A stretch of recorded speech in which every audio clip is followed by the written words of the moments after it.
Disclaimer. दोस्तों, ये कहानी केवल एक काल्पनिक रचना है। ये केवल लेखक के द्वारा रची गई यह एक कहानी है। इसका वास्तविक जीवन से कोई भी संबंध नहीं है। कृपया आप कहानियों को केवल मनोरंजन की दृष्टि से ही सुने, और साथ ही अगर आप इस चैनल नॉवल स्टोरी 2.6 पर पहली बार आए हैं तो चैनल को सब्सक्राइब और वीडियो को भर भर लाइक करना ना भूलें। धन्यवाद। एपिसोड 169। अमानत के सवाल को सुनकर अस्तित्व ने उसकी तरफ देखते हुए कहा, तो तुम्हें लगता है कि मैं भी उससे प्यार करता हूँ? अमानत ने गुस्से से कहा, बिल्कुल नहीं लगता। अगर लगता तो अब तक तुम यहाँ ना होते। हमें लगता है कि वो चुड़ैल तुमसे प्यार करती है और वो चुड़ैल तुम्हें हमसे चुराने की कोशिश करेगी। तुम चुड़ैल को अपनी दोस्ती से तोड़ दो, मतलब दोस्ती से निकाल दो। कहते हुए अमानत अजीब सा मुंह बनाने लगी। अस्तित्व ने कहा, क्या कह रही हो? तुम्हें समझ आ रहा है? अमानत ने मुंह बनाते हुए कहा, नहीं समझ आ रहा है। हमें पता है कि हम कुछ भी अजीब अजीब बोल रहे हैं, पर हम क्या करें?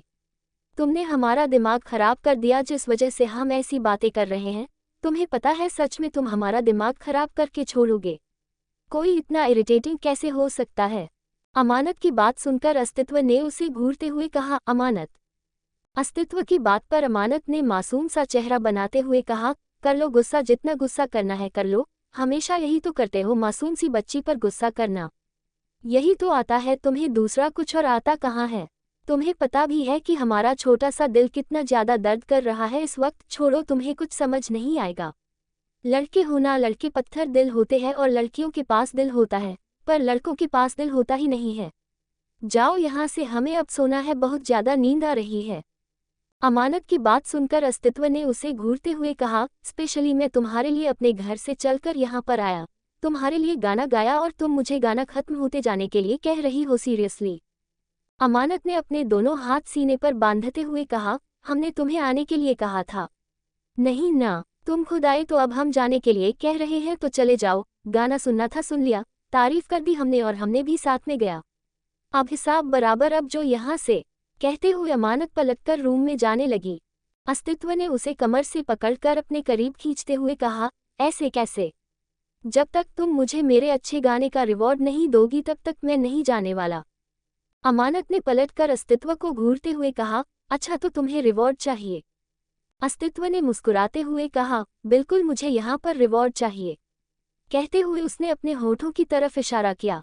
अमानत ने क्यूट सा फेस बनाते हुए कहा, ठीक है, हम तुम्हें रिवॉर्ड देंगे, पर पहले अपनी आंखों को बंद करो। तुम अपनी आंखों को बंद करोगे तभी हम रिवॉर्ड देंगे।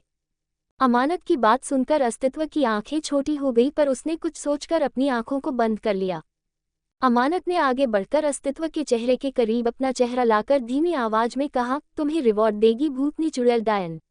कहते हुए अमानत ने पूरी ताकत लगाकर अस्तित्व को खुद से दूर किया और दौड़ते हुए रूम के अंदर आ गई। उसने जल्दी से रूम के अंदर से दरवाजे को बंद करते हुए कहा, भागो यहाँ से, लंगूर का बच्चा कहीं का। कहते हुए अमानत जाकर बेड पर लेट गई। अस्तित्व ने बंद दरवाजे की तरफ देखते हुए कहा, इसका बदला लिया जाएगा। कहते हुए अस्तित्व वहां से जाने लगा। अमानत ने मुंह बनाते हुए कहा, बढ़िया है, बदला लेने वाले हम, देखते हैं कि कैसे बदल लेते हो। कहते हुए अमानत अपने पैरों को हिलाते हुए गाना गुनगुनाने लगी, आज मैं ऊपर आसमां नीचे, आज मैं ऊपर आसमां नीचे। गाते हुए अमानत हंसने लगी। उसने हंसते हुए कहा, लंगूर कहीं का, समझता क्या है खुद को? बात ही नहीं मानता हमारी। अगर हमारी बात मानकर उस चुड़ैल को अपनी दोस्ती से दूर कर देगा, उससे दोस्ती तोड़ देगा, तो क्या प्रॉब्लम हो जाएगी?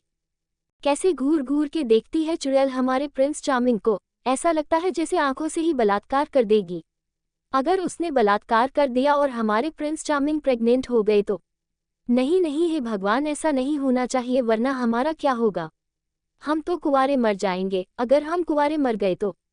नहीं, हम कुंवारे नहीं मारेंगे, हमें तो अभी बहुत सारे बच्चे भी चाहिए। कहते हुए अमानत अपने नाखून चबाने लगी। आखिर में फालतू की बकवास सोचते सोचते उसकी आंख लग गई और वो नींद की आगोश में चली गई। अस्तित्व भी अपनी कार में बैठकर शेखावत मेंशन के लिए निकल गया। वैसे भी आजकल उसका काम काफी ज्यादा बड़ा हुआ था, जिस वजह से अब वो अपने ऑफिस को मिस नहीं कर सकता था। अमानत के चक्कर में उसने ऑलरेडी 1 महीना ऑफिस का मिस कर दिया था और अब सारे पेंडिंग काम उसे कंप्लीट करने पड़ रहे थे, जिस वजह से उसे सांस लेने का भी वक्त नहीं मिल रहा था। पर फिर भी वो वक्त निकालकर अमानत के आसपास चक्कर लगा रहा था और अमानत फिर भी उससे नाराज हो रही थी, पर अस्तित्व को इससे कोई प्रॉब्लम नहीं थी। उसने अमानत को हक दिया था कि वो उससे नाराज हो सके और यह हक वो अमानत से कभी नहीं छीनने वाला था। वैसे भी अमानत उसका प्यार थी, उसका प्यार अगर उससे नाराज नहीं होगा तो कौन उससे नाराज होगा। अस्तित्व जब घर पहुंचा तो उसे वेदांत और सौरभ हमेशा की तरह गार्डन में चक्कर लगाते हुए नजर आए। वेदांत शायद अभी अभी सुमन के घर से वापस आया था। वेदांत को देखकर अस्तित्व उसके पास आ गया। सौरभ वेदांत को चिढ़ा रहा था। जैसे ही उसने अस्तित्व को देखा उसने उसे चिढ़ाते हुए कहा, तुम भी आ गए अपनी लैला से मिलकर, मतलब मेरे दोनों दोस्त अपनी लैला के प्यार में पागल हो चुके हैं। इतने पागल कि आधी रात को वो सारे काम छोड़कर सोना छोड़कर घूमने के लिए जाते हैं। तुम लोगों को शर्म नहीं आती कि अगर तुम लोगों को किसी ने पकड़ लिया और डंडे से पीट पीट कर भगा दिया तो मेरी क्या इज्जत रह जाएगी। तुम दोनों की वजह से मेरी इज्जत मिट्टी में मिल जाएगी, मिट्टी में।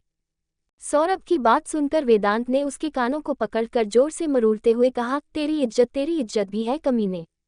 बड़ा आया इज्जत इज्जत। आधे घंटे से मेरा खून पी रहा है तो अब छोड़, मुझे जाने दे, तेरी वजह से मेरी नींद पहले ही डिस्टर्ब हो चुकी है। वेदांत की बात सुनकर सौरभ ने अपने दिल पर हाथ रखते हुए कहा, झूठ, बहुत बड़ा झूठा। मेरी वजह से नींद कैसे डिस्टर्ब हुई? तू तो आधे घंटे पहले आया भी नहीं, तुझे यहाँ आए मुश्किल से 10 मिनट हुए हैं और झूठ बोल रहा है।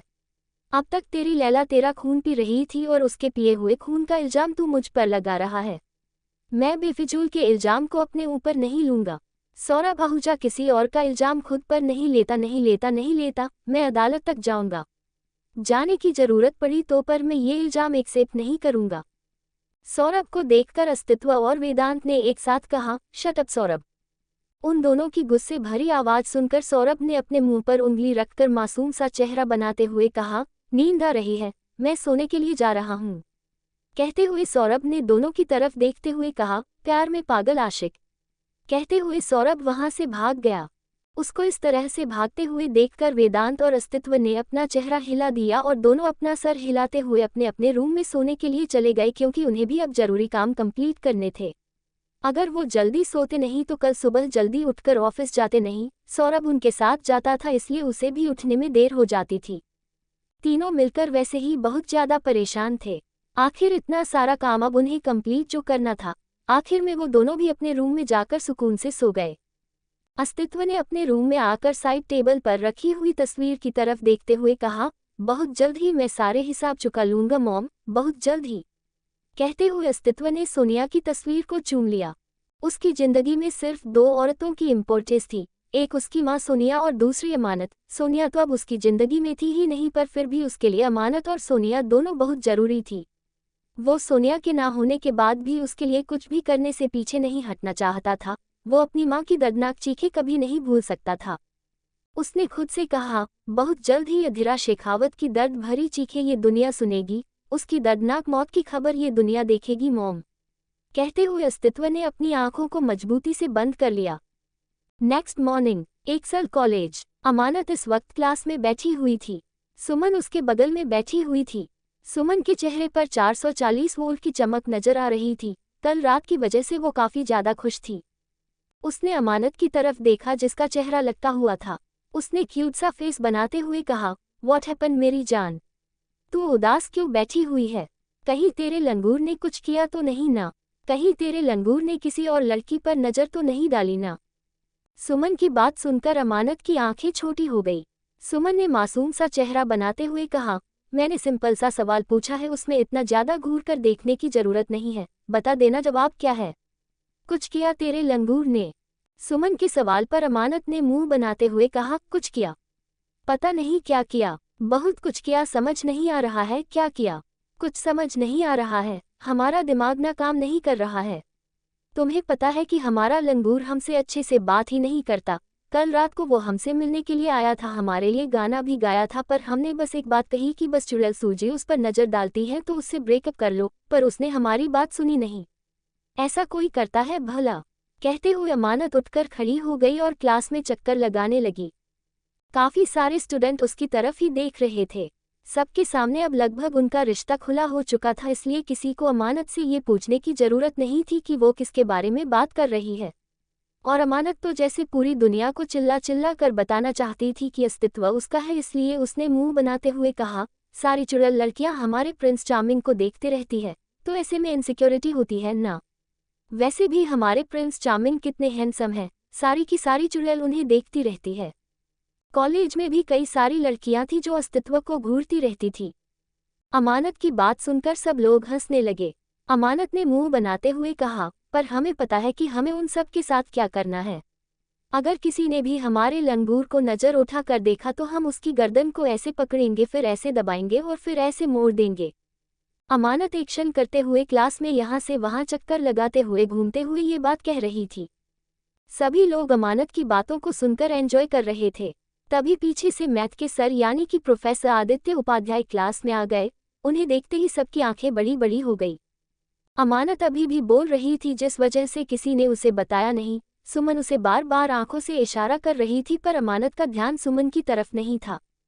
उसने मुंह बनाते हुए कहा और फिर पलटकर ऐसे उसके मुंह पर एक जोरदार मुक्का। कहते हुए अमानत ने पीछे पलटकर देखा तो आदित्य को देखकर उसके मुंह से चीख निकल गए। घबराहट की वजह से वो नीचे गिरती। इससे पहले आदित्य ने उसे अपनी बाहों में संभालते हुए कहा, क्या करेगी? मेरे मुंह पर मुक्का मारेंगी आप? आदित्य की बात सुनकर अमानत के मुंह से कुछ निकल ही नहीं रहा था। उसने घबराते हुए कहा, मुक्का? नहीं तो बिल्कुल नहीं। हम क्यों मारेंगे आपको? आप तो हमारे भगवान हैं, मतलब महान है, मतलब शक्तिमान है, मतलब पागल है, मतलब। अमानत को कुछ भी बोलते हुए देखकर आदित्य की आंखें छोटी हो गई। उसने अमानत के गालों को खींचते हैं कहा, आप सच में बहुत खूबसूरत है, पर साथ में थोड़ी सी इडियट भी। कहते हुए आदित्य ने अमानत को खड़ा कर दिया। आदित्य की बात सुनकर अमानत की आंखें बड़ी बड़ी हो गई। उसने अपने गालों को टच किया और आदित्य को घूरते हुए कहा, हमारे गालों को क्यों खींचा? अमानत की बात सुनकर आदित्य ने मुस्कुराते हुए कहा, गालों को ही तो खींचा है। ऐसा क्या कर दिया जो आप इस तरह से घूर कर देख रही है?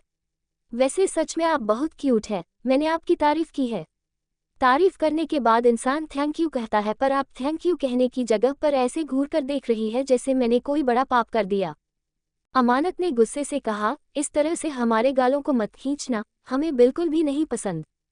अमानत की बात सुनकर आदित्य ने उसकी तरफ देखते हुए कहा, क्या नहीं पसंद?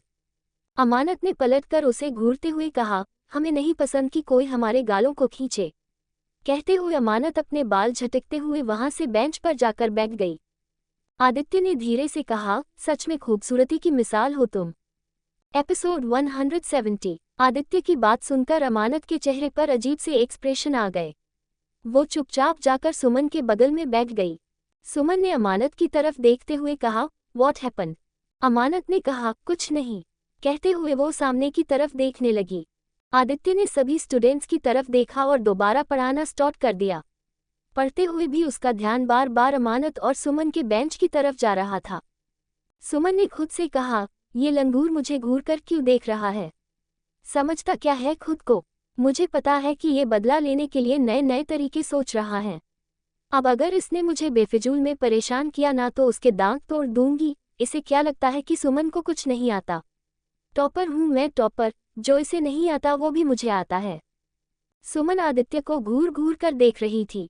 अमानत को भी ऐसा लग रहा था जैसे आदित्य सुमन को देख रहा है, पर आदित्य देख अमानत को रहा था। आखिर में क्लास खत्म होने के बाद आदित्य ने सभी स्टूडेंट्स की तरफ देखते हुए कहा, आप सबके लिए एक गुड न्यूज़ है। कॉलेज की ट्रिप 2 दिन के लिए लोनावाला के लिए जा रही है और ट्रिप 2 दिन के बाद निकलने वाली है। जिस किसी को ट्रिप के लिए जाना हो वो अपना नाम इंग्लिश की टीचर के पास रजिस्टर कर दे। ट्रिप की बात सुनकर सभी स्टूडेंट एक दूसरे की तरफ देखकर खुशी से हूटिंग करने लगे। सुमन ने अमानत की तरफ देखा जिसका मुंह बना हुआ था।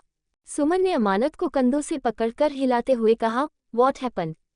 स्कूल के बाद हम कभी ट्रिप पर नहीं गए। छोटी सी ही जगह सही, ज़्यादा दूर ना सही, पर हम ट्रिप के लिए चले गए। बहुत दिन हो गए यार, कहीं घूमने के लिए नहीं गए। सुमन की बात सुनकर अमानत ने मुंह बनाते हुए कहा, हमें कहीं नहीं जाना। अमानत की ना सुनकर सुमन की आंखें बड़ी बड़ी हो गई। उसने हैरानी से कहा, अमानत तुम मना कर रही हो, जबकि तुम हमेशा ट्रिप पर यहाँ वहाँ घूमने के लिए खुशी से पागल होती रहती थी। अमानत ने मुंह फुलाते हुए कहा, पर आज हमारा कहीं जाने का कोई मूड नहीं है। सुमन ने अमानत की तरफ देखते हुए कहा, आज जाने का मूड नहीं है ना, तो कल चली जाना। पर तू मेरे साथ चल रही है, मतलब चल रही है। हम जा रहे हैं यार घूमने के लिए। अगर तूने मना किया ना, मैं तेरे साथ बात नहीं करूंगी, तुझसे पक्की वाली कट्टी कर लूंगी और फिर अकेली रहना तो। अमानत ने सुमन की धमकी सुनकर मासूमियत से कहा, हमें नहीं जाना प्लीज ना। सुमन ने प्यार से कहा, अमानत चल ना, बहुत मजे करेंगे, प्लीज प्लीज प्लीज। अगली बार मैं किसी चीज के लिए जिद नहीं करूंगी। सुमन के मासूम से चेहरे को देखकर अमानत ने कुछ नहीं कहा। सुमन ने खुशी से उसके गाल पर किस करते हुए कहा, थैंक यू मेरी जान, थैंक यू सो मच। हम दोनों ट्रिप पर जा रहे हैं, मैं तेरा और अपना नाम रजिस्टर करवा रही हूँ। सभी लोगों ने डिसाइड कर लिया था कि वो सब लोग अपना नाम ट्रिप के लिए रजिस्टर करवाएंगे। वैसे भी लोनावाला जाना किसको पसंद नहीं था और अब तो ठंड का मौसम भी स्टार्ट हो चुका था। इस मौसम में लोनावाला और भी ज़्यादा खूबसूरत होता था। लंच ब्रेक के वक्त तक सुमन अपना नाम और अमानत का नाम रजिस्टर करवा चुकी थी। कियान भी उनके साथ ही जाने वाला था। इस वक्त वो तीनों कैंटीन में टेबल पर बैठे हुए थे। अमानत ने सुमन की तरफ देखते हुए कहा, कुछ टेस्टी सा ऑर्डर करो, बहुत ज़्यादा भूख लगी है। अमानत की बात सुनकर सुमन ने अपने गाल पर उंगली रखकर कुछ देर तक सोचा और फिर मुंह बनाते हुए कहा, क्या? पास्ता, पेस्ट्री, केक, बर्गर, क्या मंगवाओ? बता तुझे क्या खाना है? सुमन ने जैसे ही पूछा अमानत की आंखें चमकने लगी। उसने अपने होठों पर जीभ फिराते हुए कहा, पिज्ज़ा विद एक्स्ट्रा चीज़ वाला पिज्ज़ा मंगवाओ। अमानत की बात सुनकर सुमन ने मुस्कुराते हुए कहा, बिल्कुल बिल्कुल, तू जो कहेगी वो मंगवाती हूँ। कहते हुए उसने कैंटीन के वेटर को बुलाया और अपने ऑर्डर को बताया। कैंटीन के वेटर ने रिस्पेक्ट के साथ कहा, सॉरी, हम आपको ये सब कुछ नहीं दे सकते। वेटर की बात सुनकर अमानत के आंखों के सामने अस्तित्व का चेहरा घूमने लगा। उसने सुमन की तरफ देखा जो कि मुस्कुराते हुए उसे देख रही थी। सुमन की मुस्कुराहट की वजह को समझकर अमानत ने गुस्से से कहा, ऐसे कैसे नहीं दोगे? हमें चाहिए, मतलब चाहिए, हमें चाहिए, लाकर दो अभी के अभी। अमानत के गुस्से को देखकर वेटर ने डरते हुए कहा, आई एम सॉरी पर हम नहीं दे सकते, अस्तित्व सर ने आपको ये सब कुछ देने से मना किया है। उन्होंने सिर्फ आपको हेल्दी चीज़ देने के लिए कहा है। अमानत ने दांत पीसते हुए कहा, हेल्दी चीज़ है क्या? गाय बकरी वाला खाना? क्या देना चाहते हो हमें? हमें बताओ। अमानत की बात सुनकर वेटर ने अपना सर नीचे झुकाते हुए कहा, फ्रूट सलाद, वेजिटेबल सूप, जो हेल्दी चीज़ थी। वेटर वो सारी चीज़ अमानत को बताने लगा। अमानत ने दांत पीसते हुए कहा, ये सारी तुम खाओ और तुम अपने सर को भी खिलाना। कहते हुए अमानत गुस्से से उठकर खड़ी हो गई। सुमन ने अमानत की तरफ देखते हुए कहा, तेरी वजह से मेरा भी ये सब कुछ खाना बंद हो चुका है, मुझे भी अब गाय बकरी वाला चारा खाना होगा। उन दोनों की बात सुनकर कियान ने अपने हाथ हवा में करते हुए कहा, मैं नहीं खाने वाला गाय बकरी वाला चारा, मुझे तो लाकर 2 पिज्ज़ा और पास्ता टेस्टी वाला लेकर आना। कियान के ऑर्डर को सुनकर वेटर वहां से चला गया। अमानत ने रोने जैसी आवाज में कहा, सुमन, ये हमारे साथ गलत हो रहा है। क्या हम हमारी मर्जी से कुछ टेस्टी खा भी नहीं सकते? हमारे खाने पर कंट्रोल करने वाले बॉयफ्रेंड कैसे हो सकते हैं हमारे पास? हमें ऐसे बॉयफ्रेंड नहीं चाहिए। अमानत की बात सुनकर सुमन ने मुंह बनाते हुए कहा, मेरा रिश्ता अभी अभी शुरू हुआ है, अगर मैंने ज़्यादा कुछ किया तो कहीं वो मुझे छोड़कर ना भाग जाए, इसलिए फ़िलहाल तो मैं कुछ नहीं करूँगी। पर जैसे जैसे हमारे रिश्ते को दिन बीते जाएंगे मैं खुद भी उसे यही सब कुछ खाने की आदत लगवा लूँगी ताकि वो खुद भी यही सब कुछ खाए और मुझे भी ये सब कुछ खाने से ना रोके। कैसा है मेरा आइडिया?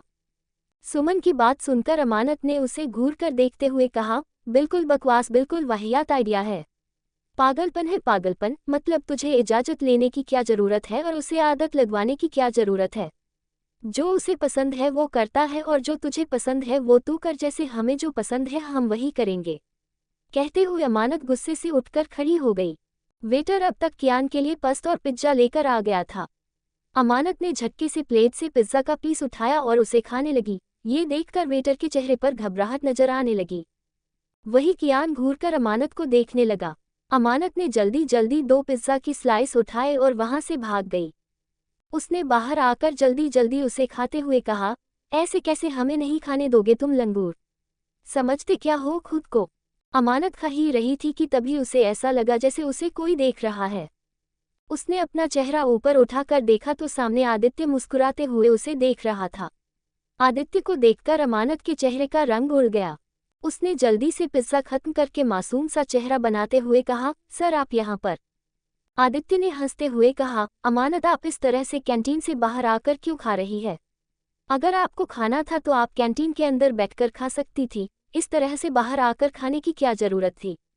आदित्य के सवाल पर अमानत के चेहरे के एक्सप्रेशन अजीब से हो गए। अब वो उसे क्या बताती कि उसके बॉयफ्रेंड ने उस पर ये सब कुछ खाने से रोक टोक लगा रखी है। यहाँ तक कि उसने कैंटीन ओनर को भी उसे ये सब कुछ देने से मना किया है।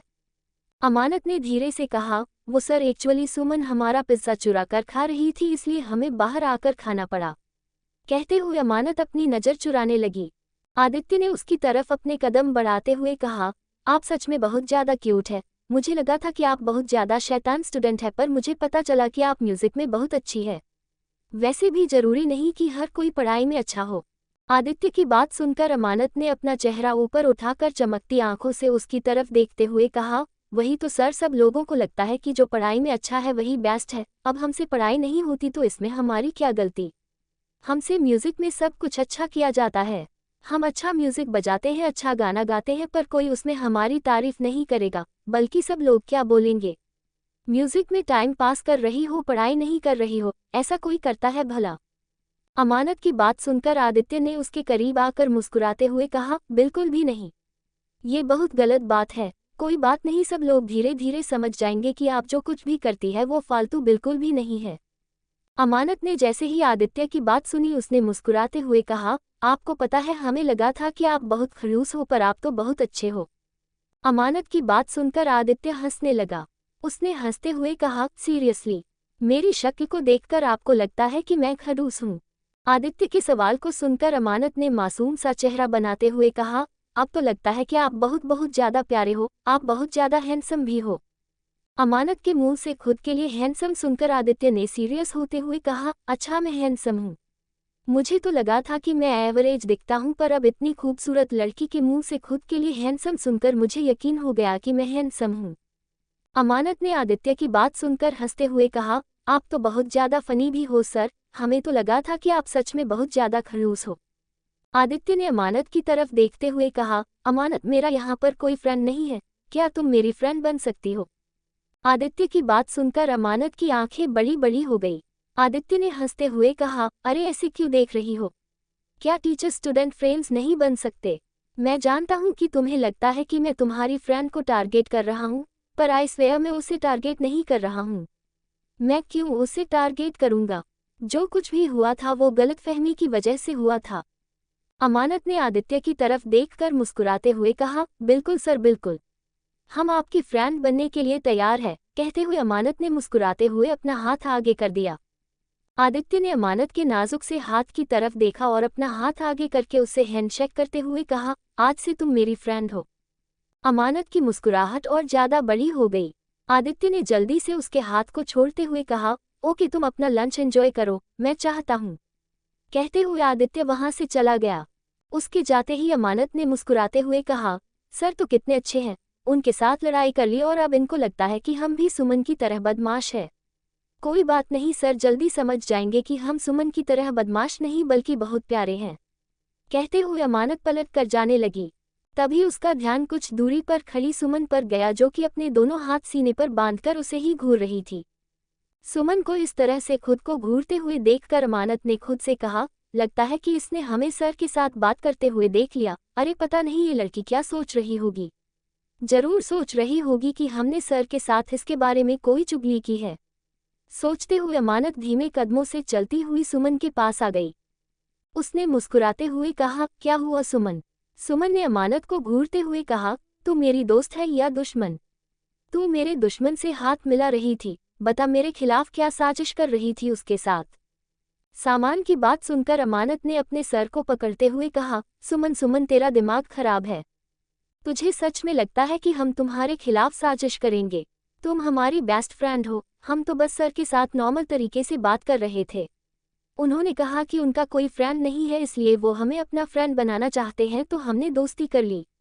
वो कह रहे थे कि वो तुम्हें टारगेट नहीं कर रहे हैं, वो तो ये कह रहे थे कि उन्हें बिल्कुल भी पसंद नहीं है कि कोई उनकी क्लास में यहाँ वहाँ देखे, इसलिए उन्होंने तुम पर और हम पर गुस्सा किया है। हम बेफिजूल में उन्हें खड़ूस समझ रहे थे। सामान की बात सुनकर अमानत ने अपने सर को पकड़ते हुए कहा, सुमन सुमन, तेरा दिमाग खराब है। तुझे सच में लगता है कि हम तुम्हारे खिलाफ साजिश करेंगे? तुम हमारी बेस्ट फ्रेंड हो, हम तो बस सर के साथ नॉर्मल तरीके से बात कर रहे थे। उन्होंने कहा कि उनका कोई फ्रेंड नहीं है, इसलिए वो हमें अपना फ्रेंड बनाना चाहते हैं, तो हमने दोस्ती कर ली। वो कह रहे थे कि वो तुम्हें टारगेट नहीं कर रहे हैं, वो तो ये कह रहे थे कि उन्हें बिल्कुल भी पसंद नहीं है कि कोई उनकी क्लास में यहाँ वहाँ देखे, इसलिए उन्होंने तुम पर और हम पर गुस्सा किया है। हम बेफिजूल में उन्हें खड़ूस समझ रहे थे। अमानत की बात सुनकर सुमन ने उसे घूरते हुए कहा, वो तुझे अपने जाल में फंसा रहा है। सुमन की बात सुनकर अमानत हंसने लगी। उसने हंसते हुए कहा, क्या जाल में फंसा रहा है? What do you mean? तुम्हारे कहने का क्या मतलब है? और वो हमें अपने जाल में क्यों फंसाएंगे? अमानत की बात सुनकर सुमन ने उसे घूरते हुए कहा, ताकि वो तुझे मेरे खिलाफ इस्तेमाल कर सके। सुमन की बात सुनकर अमानत जोर जोर से हंसने लगी। उसने हंसते हुए कहा, ओ माय गॉड, तेरा ये दिमाग फालतू की बकवास सोचता रहता है। एपिसोड 171। अमानत को हंसते हुए देखकर सुमन ने उसे घूरते हुए कहा, मैं फालतू की बकवास नहीं सोच रही हूँ, बल्कि मैं जो सोच रही हूँ बिल्कुल सही है। वो तुझे फंसा रहा है। वो जरूर तुझ में इंटरेस्टेड है। मैं तेरे लंगूर को बता दूंगी ताकि तेरा लंगूर उसका काम तमाम कर दे। कमीना कहीं का मुझे टारगेट करता रहता है, समझता क्या है खुद को। दिल करता है कि उसका खून कर दूं, पर मैं उसका खून करूंगी नहीं, मैं उसके टुकड़े करूंगी। सुमन की बात सुनकर अमानत हंसने लगी। उसने हंसते हुए कहा, अरे यार, वो बहुत अच्छा है, बेफिजूल में उनके पीछे मत पड़। वैसे भी जब देखो तब किसी ना किसी के पीछे पड़ती रहती है, पता नहीं वेदांत का क्या होगा। शादी के बाद मुझे लगता है कि जब भी तुम्हारे बीच में लड़ाई होगी तू वेदांत को उठाकर पटक देगी। अमानत की बात सुनकर सुमन की आंखें छोटी हो गई। उसने अमानत को घूरते हुए कहा, what do you mean by उठाकर पटक देगी? तुझे क्या मैं WWE की बॉक्सर लगती हूँ जो अपने पति को उठाकर पटक पटक कर उसकी हड्डियां तोड़ दूंगी? मेरा पति इतना हैंडसम है, मैं उसे संभाल कर रखूंगी, गोद में लेकर घूमूंगी तो उसकी इज्जत का फालूदा हो जाएगा। सुमन की बात सुनकर अमानत ने कहा, ठीक है, हम समझ गए, अब चलो, वैसे भी भूख लगी है, कुछ खाने को ही नहीं मिला, 2 पिज्जा के स्लाइस खाने से हमारा क्या होगा? अमानत की बात सुनकर सुमन ने मुस्कुराते हुए कहा, तो इसमें तुझे अपने लंगूर को दोष देना चाहिए, उसने ही तो तेरी ये हालत की है। तुझे साधु संत बनने पर मजबूर कर दिया है। तू पिज्जा खाती थी, बर्गर खाती थी, सैंडविच खाती थी, अपनी सारी फेवरेट चीज़ खाती थी। मैं भी तेरे साथ सब कुछ खाती थी, पर अब ना तू खा सकती है ना मैं खा सकती हूँ। हम बस भगवान का नाम लेकर गाय का चारा पानी खा सकते हैं। सुमन की बात सुनकर अमानत ने रोने जैसी आवाज में कहा, मैं क्या करूं? भूख लगी है, भूख लगी है। अमानत ने सुमन की तरफ देखा और लाचार सा चेहरा बनाते हुए कहा, सुमन तू कुछ करना, तो तू मेरी जान है, तू तो मेरी स्पाइडरमैन है, तू तो मेरी शक्तिमान है, तू तो मेरी सुपर हीरो है। अमानत की बात सुनकर सुमन ने मुंह बनाते हुए कहा, मुझे भूख लगी है, पर मैं क्या करूं? क्या करूं? मुझे पता है कि मुझे क्या करना है। तू क्लास में जाकर बैठ, मैं अभी आती हूँ। सुमन की बात सुनकर अमानत ने उसकी तरफ देखते हुए कहा, अब तुम्हारे हवाले वतन सुमन। कहते हुए अमानत क्लास में चली गई। सुमन आसपास नजर घुमाने लगी। उसका ध्यान कुछ दूरी पर एक चश्मिश लड़के पर गया जो कि उनकी तरफ ही आ रहा था। सुमन दौड़ते हुए उसके पास चली गई। उसने झटके से उसकी कॉलर को पकड़ते हुए कहा, कहाँ जा रहे हो हैंडसम? सुमन के अचानक से कॉलर पकड़ने की वजह से वो लड़का घबरा गया। उसने घबराते हुए कहा, सुमन क्या कर रही हो? मैंने कुछ नहीं किया, सच में छोड़ो मुझे। सुमन ने मुस्कुराते हुए कहा, मुझे पता है कि तुमने कुछ नहीं किया। अब अगर मैं जो कहूंगी वो नहीं करोगे तो मैं तुम्हारे साथ बहुत कुछ करूंगी। ये लो पैसे और कैंटीन से 2 पिज्जा और 2 पास्ता पैक करवा कर लेकर आओ, जल्दी जाओ। सुमन की बात सुनकर वो लड़का हैरानी से उसकी तरफ देखने लगा। सुमन ने उसे घूरते हुए कहा, मुझे घूर कर देखने की जरूरत नहीं है, जितना कहा है उतना करो वरना ये पैसे ले लूंगी और तुम्हें अपने पैसे से लाना पड़ेगा। सुमन की बात सुनकर वो लड़का घबराता हुआ कैंटीन में चला गया। सुमन ने मुस्कुराते हुए कहा, ऐसी कोई प्रॉब्लम नहीं है जिसका सॉल्यूशन सुमन के पास ना हो। कहते हुए सुमन मुस्कुराने लगी। कुछ देर के बाद वो लड़का 2 पिज्जा और 2 पास्ता पैक करवा के सुमन के पास आ गया। उसके हाथ में वो ठीक से आ भी नहीं रहे थे। उसने सुमन के हाथों में वो बॉक्स देकर गहरी गहरी सांस लेते हुए कहा, तुम खुद भी तो जाकर ले सकती थी। सुमन ने उस लड़के की तरफ देखकर मुस्कुराते हुए कहा, किस्मत खराब है इसलिए खुद जाकर नहीं ला सकती हूँ, ना वहाँ पर जाकर खा सकती हूँ। थैंक यू चश्मिश। कहते हुए वो क्लासरूम में आ गई जहाँ पर अमानत टेबल पर अपना सर पटक रही थी। सुमन ने अमानत के पास आते हुए कहा, लगता है कि भूख की वजह से तू पागल हो गई है। सुमन की आवाज़ सुनकर अमानत ने अपना चेहरा ऊपर उठाकर देखा। उसके हाथ में पिज्जा के बॉक्स देखकर अमानत की आंखें तारों की तरह चमकने लगी। सुमन ने जल्दी से बॉक्स टेबल पर रखे और एक पिज्ज़ा और एक पास्ता बॉक्स खोलते हुए कहा, ये ले मेरी जान, तुझे और मुझे फाइनली अपनी फेवरेट चीज़ मिल गई। अमानत ने जल्दी से सुमन के हाथ से पिज्ज़ा लिया और पिज्जा पर टूट पड़ी। उसने जल्दी जल्दी खाते हुए कहा, सुमन मुझे पता था कि तू सब कुछ कर लेगी, तू मेरी जान है, तू मेरी जिंदगी है, तू मेरा प्यार है, तू मेरी दीवानगी है। तू सब कुछ कर सकती है, सब कुछ, तू सच में कमल है, धमाल है। अमानत के मुंह से तारीफ सुनकर सुमन ने पास्ता खाते हुए कहा, मुझे पता है कि मैं बहुत अमेजिंग हूँ। अब मेरी तारीफ करना बंद कर दे और जल्दी जल्दी ये खत्म कर दे, क्योंकि थोड़ी देर में क्लास स्टार्ट हो जाएगी। हम उसके बाद यहाँ पर नहीं खा सकते और बाहर जाकर भी नहीं खा सकते, इसलिए जल्दी जल्दी फिनिश कर। सुमन की बात सुनकर अमानत ने अपना सर हिलाया। कुछ ही देर में दोनों का पेट फूल हो चुका था और दोनों ने बॉक्स खिड़की से बाहर फेंक दिए थे। सुमन ने अपने पेट को सहलाते हुए कहा, क्या क्या दिन आ गए हैं। सब कुछ छुप छुप कर खाना पड़ रहा है, वो भी तेरे वाले और मेरे वाले की वजह से। आज जब मिलेगा ना तो उसे अच्छे से सबक सिखाऊंगी, समझता क्या है खुद को। मैं अपनी फेवरेट चीज़ भी नहीं खा सकती। मैं आज उसे अच्छे से बता दूंगी कि वो मेरा बॉयफ्रेंड है, मेरा डैडी नहीं है जो मुझ पर इस तरह से रोक टोक करेगा। समझता क्या है खुद को। हमारी फेवरेट चीज़ खाने से हमें कैसे रोक सकता है। आज उसे बता देंगे कि अमानत अपनी मर्जी से जीती है और अपनी मर्जी से ही जीती रहेगी। अमानत की बात सुनकर सुमन ने मुस्कुराते हुए कहा, ये हुई ना बात। आज तू तेरे वाले को और मैं मेरे वाले को, दोनों को सबक सिखा देंगे। अमानत और सुमन ने एक दूसरे की तरफ देखा और दोनों मुस्कुराने लगी। कुछ देर के बाद 2-3 क्लास खत्म करने के बाद दोनों अपने अपने मेंशन के लिए निकल चुकी थी। शेखावत अंपायर अस्तित्व इस वक्त एक मीटिंग में बैठा हुआ था। उसके चेहरे पर बेहद सीरियस एक्सप्रेशन थे। मीटिंग पिछले 2 घंटे से चल रही थी। इस मीटिंग में सौरभ और वेदांत भी बैठे हुए थे। वो दोनों भी काफी सीरियस लग रहे थे। आखिर में मीटिंग खत्म होने के बाद एक बुजुर्ग आदमी ने अस्तित्व की तरफ देखकर मुस्कुराते हुए कहा, तो डील फाइनल समझे मिस्टर शेखावत। अस्तित्व ने उस आदमी को घूरते हुए कहा, प्रॉफिट मार्जिन 60% से बढ़कर मुझे 75% चाहिए। अस्तित्व की बात सुनकर वो आदमी उसकी तरफ देखने लगा। उसने अस्तित्व की तरफ देखते हुए कहा, अगर हम 50-50% मटेरियल प्रोवाइड कर रहे हैं तो फिर आपको प्रॉफिट मार्जिन ज़्यादा क्यों मिस्टर शेखावत। उस आदमी की बात सुनकर अस्तित्व ने पेपर वेट को टेबल पर घुमाते हुए कहा, बिकॉज मुझे पता है कि अगर मैंने ये प्रोजेक्ट साइन नहीं किया तो इसकी कोई कीमत ही नहीं होगी। अगर मैंने इस प्रोजेक्ट को हाथ लगाया तो ये प्रोजेक्ट अपने आप प्रॉफिट कमाएगा। अगर मुझे आप 75% प्रॉफिट मार्जिन देने के लिए तैयार है तभी मैं इस प्रोजेक्ट को साइन करूंगा, वरना आप यहाँ से जा सकते हैं मिस्टर मल्होत्रा। अस्तित्व की बात सुनकर सामने बैठे इंसान ने अस्तित्व की तरफ देखा और गहरी सांस लेकर अपना सर हिलाते हुए कहा, 70%। अस्तित्व ने मुस्कुराते हुए कहा, मैंने कहा 75%, मैं कॉम्प्रोमाइज़ करने वालों में से नहीं हूँ। 75% प्रॉफिट मार्जिन होगा तो ही हम आगे की बात करेंगे, वरना नहीं। अस्तित्व की बात सुनकर मिस्टर मल्होत्रा ने कुछ देर तक सोचा और फिर कहा, ठीक है, 75% प्रॉफिट मार्जिन मैं आपको देने के लिए तैयार हूँ, पर मेरी भी एक शर्त है। अगर प्रॉफिट नहीं हुआ तो आपको 50% से कम प्रॉफिट मार्जिन मिलेगा। अस्तित्व ने उसकी बात सुनकर मुस्कुराते हुए कहा, ठीक है, डील डन। कहते हुए उसने साइड टेबल पर रखे हुए पेपर की तरफ देखा और अपना पेन उठाकर उसने फाइल पर साइन कर दिया। आखिर में क्लाइंट्स वहां से जा चुके थे। क्लाइंट्स के जाने के बाद वेदांत और सौरभ ने अस्तित्व के पास आकर मुस्कुराते हुए कहा, फाइनली तुमने अपनी बात मनवा ली और तुमने अपना ड्रीम प्रोजेक्ट स्टार्ट कर ही दिया। जब तुम ये प्रोजेक्ट अनाउंस करोगे तो पूरी मुंबई में तहलका मच जाएगा। ड्रीम वैली का प्रोजेक्ट मुंबई का हर एक फेमस बिजनेसमैन पूरा करना चाहता था, पर आखिर में ये प्रोजेक्ट तुम्हारा हुआ।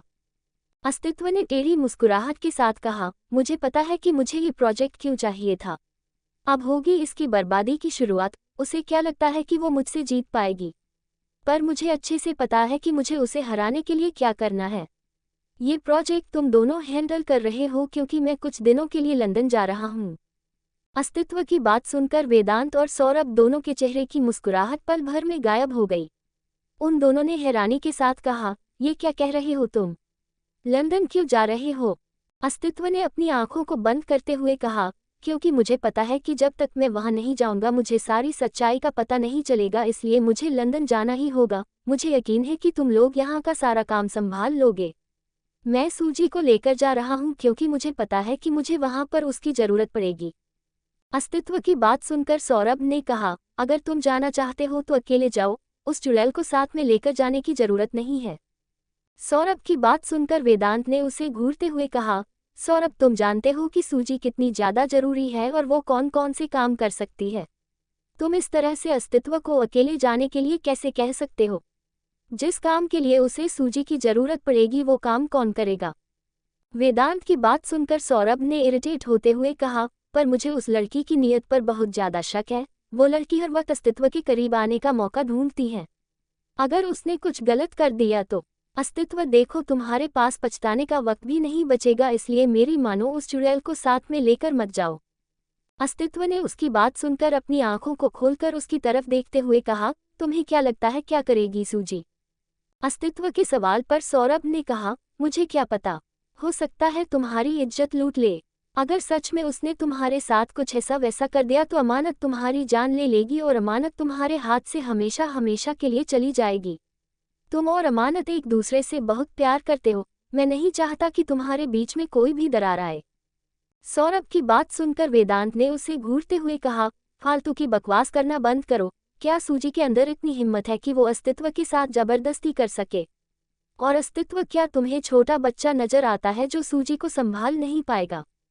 वेदांत और अस्तित्व की बात सुनकर सौरभ ने कहा, ठीक है जो करना है करो, वैसे भी मेरे सजेशन तो तुम दोनों को बकवास लगते हैं। कहते हुए सौरभ पैर पटकते हुए वहां से चला गया। उसके बाहर जाते ही वेदांत ने अस्तित्व की तरफ देखते हुए कहा, तुम कब जा रहे हो? अस्तित्व ने अपनी आंखों को बंद करते हुए कहा, आज रात को। अस्तित्व की बात सुनकर वेदांत ने हैरानी से कहा, व्हाट? तुम आज रात को जा रहे हो और तुम ये बात अभी बता रहे हो? क्या अमानत को इस बारे में पता है? अस्तित्व ने अपनी आंखों को खोलकर धीरे से कहा, उसे कुछ नहीं पता, मैं उससे मिलने के बाद ही यहाँ से सीधा निकल जाऊंगा। तुम्हें याद है ना तुम्हें क्या करना है? याद रखना कोई गड़बड़ नहीं होनी चाहिए, कोई भी गड़बड़ नहीं वरना इतने सालों की मेहनत बर्बाद हो जाएगी। अस्तित्व की बात सुनकर वेदांत ने कहा, ठीक है पर तुम भी याद रखना तुम्हें भी सब कुछ ठीक से करना है, सब कुछ संभाल कर करना है वरना सब कुछ गड़बड़ हो जाएगी। वेदांत की बात पर अस्तित्व ने अपना सर हिलाया और अपने ब्लेजर को उठाकर खड़ा हो गया। उसने घड़ी में टाइम देखा, इस वक्त शाम के 6:30 बज चुके थे। यहाँ से उसे शेखावत मेंशन जाने में कम से कम 1 घंटे का वक्त लगने वाला था। उसने खुद से कहा, आई नो कि तुम गुस्सा होगी, नाराज हो जाओगी पर यह जरूरी है। कहते हुए अस्तित्व वहां से निकल गया। वेदांत ने खुद से कहा, आखिर इसके दिमाग में चल क्या रहा है? मुझे पता है कि जो कुछ भी तुमने बताया है रीजन वो नहीं है, तुम कुछ और करना चाहते हो पर आखिर तुम करना क्या चाहते हो अस्तित्व? कहते हुए वेदांत ने अपना मोबाइल उठाकर सुमन का नंबर डायल किया और वो भी वहां से बाहर चला गया। रात का वक्त, अमानत डिनर करने के बाद अपने बेड पर लेटी हुई थी। उसने 2-3 बार अस्तित्व का नंबर डायल किया था पर अस्तित्व ने एक बार भी उसका कॉल नहीं उठाया था, जिस वजह से उसका मुंह बना हुआ था। उसने गुस्से से अपने मोबाइल को घूरते हुए कहा, लंगूर कहीं के समझते क्या हो खुद को? हमारा कॉल इग्नोर करोगे, मिलो एक बार सर फोड़ देंगे। एपिसोड 172। अमानत खुद से बात कर रही थी, तभी उसे ऐसा लगा जैसे कोई उसके पास है। उसने जल्दी से पलट कर देखा तो अस्तित्व उसके बगल में खड़ा होकर मुस्कुराते हुए उसे ही देख रहा था। अस्तित्व को अपने सामने देखकर अमानत की आंखें बड़ी बड़ी हो गई।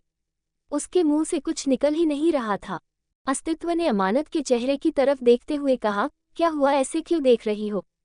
अमानत ने धीरे से कहा, क्या तुम सच में हमारे सामने खड़े हो या फिर हम सपना देख रहे हैं? लगता है हम सपना देख रहे हैं, हम पागल हो गए हैं। हम तुम्हारी वजह से पागल हो गए, हे भगवान हमें बचा लो बचा लो। इस पागल की वजह से हम पागल हो रहे हैं। इस तरह से किसी से प्यार होता है भला जो हम पागल हो गए हैं? अमानत की बात सुनकर अस्तित्व ने अमानत के बालों को हल्के से उसके कान के पीछे करके उसके गालों को खींचते हुए कहा, इडियट लड़की, तुम कोई सपना नहीं देख रही हो बल्कि मैं सच में तुम्हारे सामने खड़ा हूँ। अस्तित्व की आवाज सुनकर अमानत की आंखें हैरानी से बड़ी हो गई। उसने हैरानी से कहा, इसका मतलब तुम सच में हमारे सामने खड़े हो? अस्तित्व ने मुस्कुराते हुए कहा, नहीं, मेरा भूत तुम्हारे सामने खड़ा है जो कि अब तुम्हारा किडनैप करेगा। अस्तित्व की बात सुनकर अमानत ने गुस्से से उसे खुद से दूर करते हुए कहा, छोड़ो हमें। अस्तित्व ने झटके से अमानत को गोद में उठाते हुए कहा, तुम्हें छोड़ने होता तो यहाँ पर आता क्यों? कहते हुए अस्तित्व अमानत को लेकर बालकनी में आ गया। वो इसी तरह से अमानत को झूले पर लेकर बैठ गया। अमानत ने अस्तित्व की तरफ देखते हुए कहा, वैसे ये सूट बूट क्यों पहना है तुमने? क्या तुम सीधा ऑफिस से यहाँ पर आए हो? तुम्हें देखकर तो ऐसा ही लग रहा है, इतना काम क्यों करते हो? अस्तित्व ने अमानत की तरफ देखते हुए कहा, नहीं मैं ऑफिस से नहीं आया हूँ बल्कि मैं लंदन रहा हूँ, इसलिए मैं लास्ट टाइम तुमसे मिलने के लिए आया हूँ। अस्तित्व की बात सुनकर अमानत ने गुस्से भरी आवाज में कहा, क्या कहा तुमने? अमानत की गुस्से भरी आवाज सुनकर अस्तित्व ने उसकी तरफ देखते हुए कहा, हाँ मैं लंदन जा रहा हूँ, मुझे जरूरी काम है। 1 हफ्ते के बाद वापस आऊंगा, इसलिए मैं जाने से पहले तुमसे मिलने के लिए आया हूँ। अस्तित्व की बात सुनकर अमानत ने गुस्से से कहा, तो अगर तुम्हें लंदन जाना है तो हमारे पास क्यों आए हो? छोड़ो हमें, हमारे पास बिल्कुल मत आना, छोड़ो हमें, कहते हुए अमानत अस्तित्व को खुद से दूर करने की कोशिश करने लगी।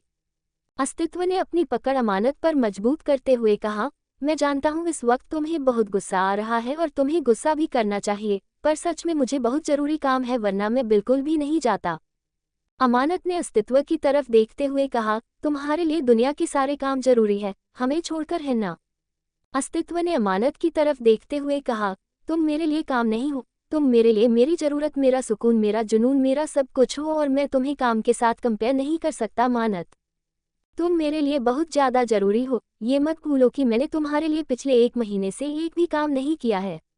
मैं तुम्हारे लिए कॉलेज आ रहा था, मेरे सारे काम पेंडिंग पड़े हुए हैं, ये काम मेरे लिए बहुत ज़रूरी है। मेरे बिजनेस के साथ मेरी माँ का सपना जुड़ा हुआ है और मैं अपनी माँ के सपने को अधूरा नहीं रहने दे सकता। अमानत भले ही वो इस दुनिया में नहीं है, पर मैंने खुद से वादा किया है कि मैं उनके सपने को पूरा करूँगा। अस्तित्व की बात सुनकर अमानत चुप हो गई। उसने अपना चेहरा नीचे झुका लिया। अस्तित्व ने उसका चेहरा ऊपर उठाकर अमानत की आंखों में देखा तो अमानत की आंखें आंसुओं से भीगी हुई थी।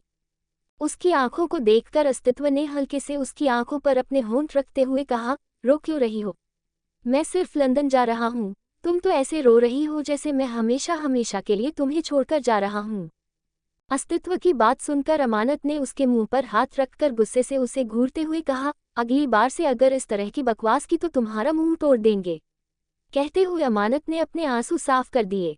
अस्तित्व ने मुस्कुराते हुए कहा, ठीक है मेरा मुंह तोड़ देना, पहले रोना बंद करो।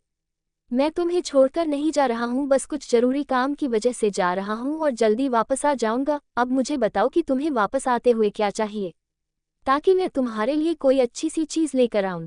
अमानत ने अस्तित्व की बात सुनकर मुंह बनाते हुए कहा, खुद वापस आ जाना, हमें सिर्फ तुम चाहिए, कुछ और नहीं। अमानत की डिमांड को सुनकर अस्तित्व ने मुस्कुराते हुए कहा, मैं तो वापस आऊंगा और तुम्हें बहुत सारा प्यार करूंगा ही, पर फिर भी मेरे अलावा कुछ और क्या चाहिए ये बताओ। अमानत ने अस्तित्व को घूरते हुए कहा, हमने कहा कुछ नहीं चाहिए, हमें तुमसे बात नहीं करनी है। कहते हुए अमानत अपना चेहरा दूसरी तरफ करके बैठ गई। अस्तित्व ने उसकी नाजुक सी कमर पर अपनी पकड़ मजबूत करके हल्के से उसके गालों को चूमते हुए कहा, मतलब मैं जा रहा हूँ और तुम मुझसे नाराज हो रही हो, इसका मतलब तुम जब तक मैं वापस नहीं आ जाता तब तक मुझसे नाराज रहोगी, मुझे कॉल पर भी बात नहीं करोगी। सोचो कि अगर किसी लड़की ने वहां पर मुझे इम्प्रेस करने की कोशिश की तो। अस्तित्व की बात सुनकर अमानत ने गुस्से से पलटकर अस्तित्व को घूरते हुए कहा, what do you mean by करने की कोशिश की तो तुम इम्प्रेस हो जाओगे? अस्तित्व ने मासूम से चेहरा बनाते हुए कहा, मैंने तुमसे सवाल किया है, जवाब देने की जगह पर तुम मुझसे सवाल पूछ रही हो, ये तो गलत बात है, तुम खुद जवाब दो। अगर तुम मुझसे बात नहीं करोगी और मैं उदासी से किसी बार में जाकर ड्रिंक करूंगा, वहां पर कोई खूबसूरत लड़की आकर मुझे कहे कि भूल जाओ उसे, उसमें क्या रखा है, मेरे पास आओ, तो मैं क्या करूंगा? अस्तित्व की बात सुनकर अमानत की आंखें छोटी हो गई। उसने अस्तित्व को गुस्से से घूरते हुए कहा, मतलब तुम्हारे दिमाग में ये सब कुछ चल रहा है? हमें पहले ही समझ जाना चाहिए था कि तुम बस हमारे साथ टाइम पास कर रहे हो। अमानत की बात सुनकर अस्तित्व ने हंसते हुए कहा, तुम सच में इडियट हो, हमेशा फालतू की बकवास सोचती रहती हो। अमानत ने गुस्से से अस्तित्व की तरफ देखते हुए कहा, हम फालतू की बकवास नहीं सोचते, बल्कि तुम फालतू की बकवास करते रहते हो, जब देखो तब इस तरह की बकवास करके हमें परेशान करते हो, हमें रुलाते हो। तुम्हें मिलता क्या है हमें इस तरह से परेशान करके, हमें इस तरह से रुला के? अमानत की बात सुनकर अस्तित्व ने मुस्कुराते हुए कहा, तुम्हारे गुस्से भरे चेहरे को देखकर मुझे खुशी मिलती है, तुम जब गुस्से में होती हो ना तो और भी ज्यादा क्यूट लगती हो, इतनी ज्यादा क्यूट कि तुम्हारे गालों को चूमने का दिल करता है। कहते हुए अस्तित्व ने हंसते हुए प्यार से अमानत के होठों पर अपने होंठ रख दिए और उसे किस करने लगा। कुछ देर के बाद उसने अमानत के माथे से अपना माथा जोड़ते हुए कहा, अमानत, इसमें परेशान होने की जरूरत नहीं है, बहुत जरूरी काम है इसलिए मैं जा रहा हूँ, पर मैं जल्दी वापस आ जाऊंगा, मेरा इंतजार करना। अस्तित्व की बात सुनकर अमानत ने मुंह बनाते हुए कहा, इतने सालों से तुम्हारा इंतजार ही तो कर रहे थे, भले तुम्हें भूल गए थे पर दिल में एक कोने में तुम छुपे हुए थे और वो कोना तुम्हारे ही आने का इंतजार कर रहा था। जैसे तुम वापस आ गए कुछ दिनों में हम ठीक हो गए, इसका मतलब हमारा दिल भी तुम्हारे आने से खुश था।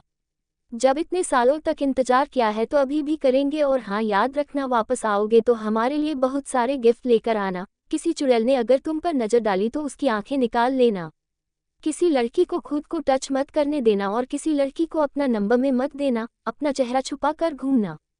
अमानत की बात सुनकर अस्तित्व अपनी हंसी को कंट्रोल करते हुए उसकी तरफ देख रहा था।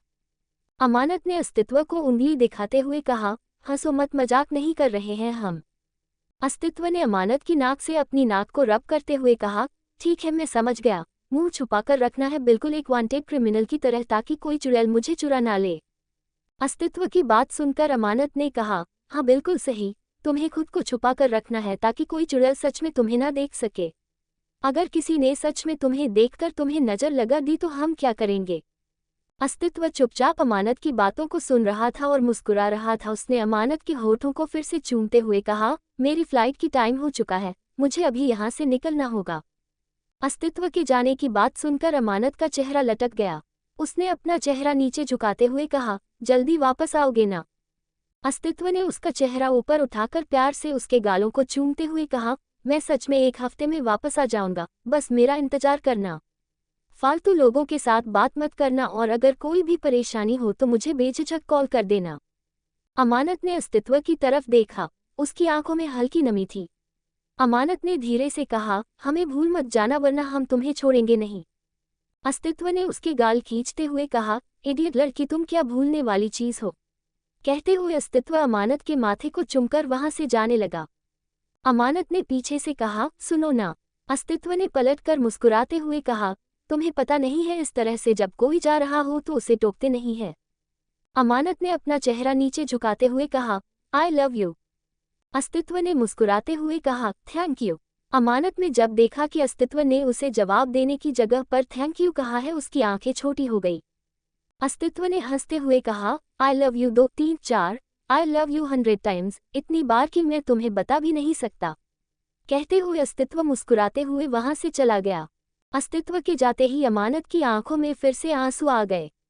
वो रेलिंग के पास आकर अस्तित्व की तरफ देखने लगी जो कि अपनी कार की पिछली सीट पर बैठ गया था।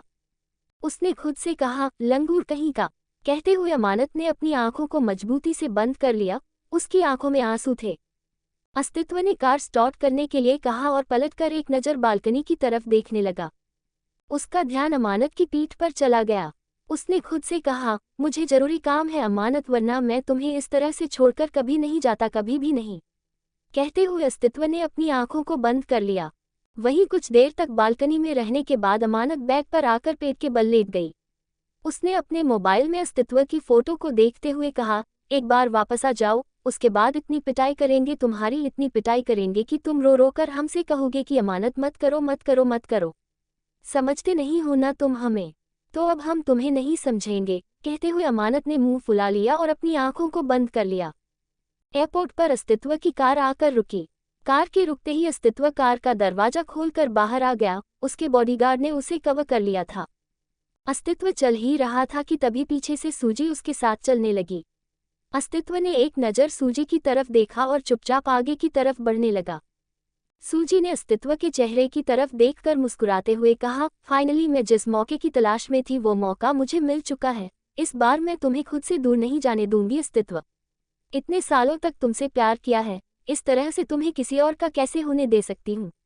वो तो तुमसे दूर थी पर मैं तो तुम्हारे पास थी, फिर भी तुमने एक बार भी उसकी वजह से मुझे नहीं देखा, पर अब तुम सिर्फ मुझे देखोगे, सिर्फ मुझे। कहते हुए सूजी के होठों पर एक शातिर मुस्कुराहट थी।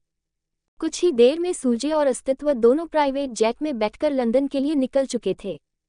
नेक्स्ट मॉर्निंग अमानत जब सोकर उठी तो सुबह के 8 बज चुके थे। वो घबरा कर उठकर बैठ गई। उसने खुद से कहा, इतने लेट कैसे हो गए हम। कहते हुए अमानत दौड़ते हुए बाथरूम की तरफ भागने लगी। वो कुछ ही दूर गई थी कि उसका पैर मुड़ गया और वो मुंह के बल नीचे गिर गई। नीचे गिरते कि उसके मुंह से चीख निकल गई। उसने चिल्लाते हुए कहा, हमेशा हमारे साथ ही होता है, जब देखो तब गिरते पड़ते रहते हैं। एक दिन पक्का हाथ पैर टूट जाएंगे सच में, कहते हुए अमानत जैसे तैसे उठकर खड़ी हो गई। उसने खुद से कहा, हे भगवान, जब देखो तब गिरते रहते हैं, हम पर तरस नहीं आता आपको? हमेशा ऐसे ही करते हो। अगर इसी तरह से गिरते रहे तो लंगूर के वापस आने तक पक्का लंगड़े हो जाएंगे। तो दोस्तों, आखिर कहानी में आगे क्या होगा, यह जानने के लिए इस स्टोरी को सुनते रहिए सिर्फ और सिर्फ novel_story_2.6 चैनल पर। और अगर कहानी आप सभी को पसंद आए तो वीडियो को लाइक, कमेंट और शेयर जरूर करें। धन्यवाद।